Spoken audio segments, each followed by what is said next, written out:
Assalamualaikum warahmatullahi wabarakatuh. Perkenalkan, nama saya Novia F. Nur Nasution dengan NPM 18140025. Di sini saya akan menjelaskan tentang hasil analisis jurnal yang sudah saya buat, di mana jurnal ini sudah saya kirim minggu lalu, yaitu dengan judul Miskonsepsi Siswa pada Pembelajaran IPA serta Remediasinya. Di sini saya akan menjelaskan yang pertama kali, yaitu identitas jurnal, di mana nama jurnal ini yaitu Jurnal Bioeducation, di mana volumenya 2, kemudian nomor 2, halaman 50 sampai dengan 58, tahun terbitnya ini yaitu 2017. Kemudian ISN 2541 sampai dengan 2280. Saya ulangi kembali, judul jurnal ini adalah Miskonsepsi Siswa pada Pembelajaran IPA serta Remediasinya. Nama penulisnya yaitu Yuyu Yuliati.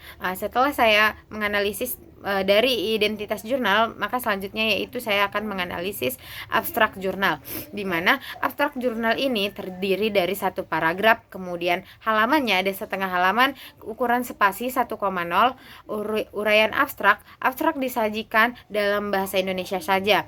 Yang selanjutnya keyword jurnal yaitu miskonsepsi, kemudian remediasi miskonsepsi pembelajaran IPA. Pendahuluan jurnal, di dalam pendahuluan jurnal menjelaskan tentang sains merupakan bagian dari kehidupan kita, dan kehidupan kita merupakan bagian dari sains. Pada abad 21 ditandai oleh pesatnya perkembangan sains dan teknologi dalam bimbingan kehidupan dan masyarakat. Sejalan dengan pernyataan ini di atas, maka tantangan pembelajaran pada abad ke-21 fokus pada proses pengkonstruksian pengetahuan. Padahal ini belajar adalah proses penemuan konsep dibangun melalui asimilasi dan akomodasi. Pengetahuan tidak sekedar ditransformasikan tetapi juga diinterpretasi untuk menghasilkan ilmu baru, dan siswa dilatih untuk berpikir kritis, kolaboratif, kreatif, dan mampu mengkomunikasikan ilmu dengan baik. Seperti itu.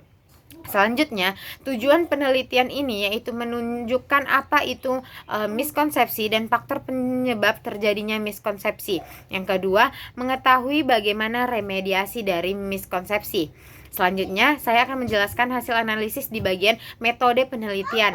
Beberapa penelitian di atas menggunakan beberapa model dan metode yang berbeda, mulai dari model pembelajaran yang mengadopsi perspektif konstruktivisme yang memandang merupakan perubahan konsep, seperti itu. Selanjutnya, serta ada metode yang penulis ambil adalah secara PDE ODE atau predict, diskusi, explain, observer, diskusi, explain, berdasarkan hasil temuan yang dilakukan oleh Dewi pada tahun 2016 dalam meremediasikan miskonsepsi siswa. Landasan teori, berdasarkan landasan teori di atas, ini dilakukan untuk mengatakan bahwa ada miskonsepsi di dalam pembelajaran IPA, dan yang kedua yaitu bagaimana meremediasikan miskonsepsi siswa dalam pembelajaran IPA ini. Hasil dan pembahasan secara keseluruhan, di dalam pembahasan penulis sudah bisa memberikan data sesuai dengan tujuan dan penelitian yang dikemukakan, yaitu menunjukkan faktor penyebab terjadinya miskonsepsi dan mengetahui remediasi miskonsepsi itu seperti apa. Selanjutnya, kesimpulan. Miskonsepsi merujuk kepada konsep yang tidak sesuai dengan pengertian ilmiah yang diterima oleh para ahli.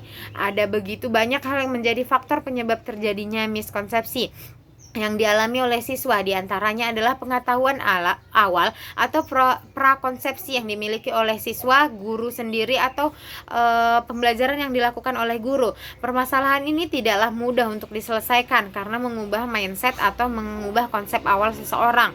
Berdasarkan kondisi tersebut, sangat penting untuk dilakukan remediasi dengan melaksanakan pembelajaran yang lebih menantang dan mengajak siswa untuk mengkonstruksi pengetahuan baru melalui pengalaman belajar yang tepat, seperti itu.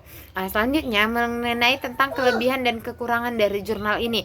Kelebihannya yang pertama, penelitian di atas menggunakan beberapa model dan metode yang berbeda, sehingga menemukan titik bagaimana miskonsepsi itu, kemudian bagaimana cara remediasi miskonsepsi tersebut.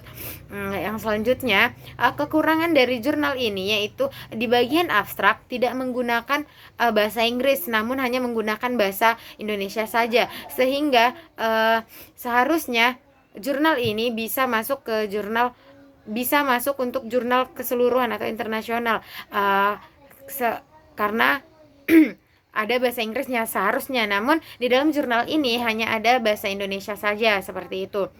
Dan dalam jurnal ini seharusnya ada pemisahan abstrak dengan tujuan penulisan jurnal. Jadi di abstrak itu tidak digabungkan antara penulisan abstrak dengan tujuan dari jurnal tersebut. Seperti itu. Kurang dan lebih saya mohon maaf. Assalamualaikum warahmatullahi wabarakatuh.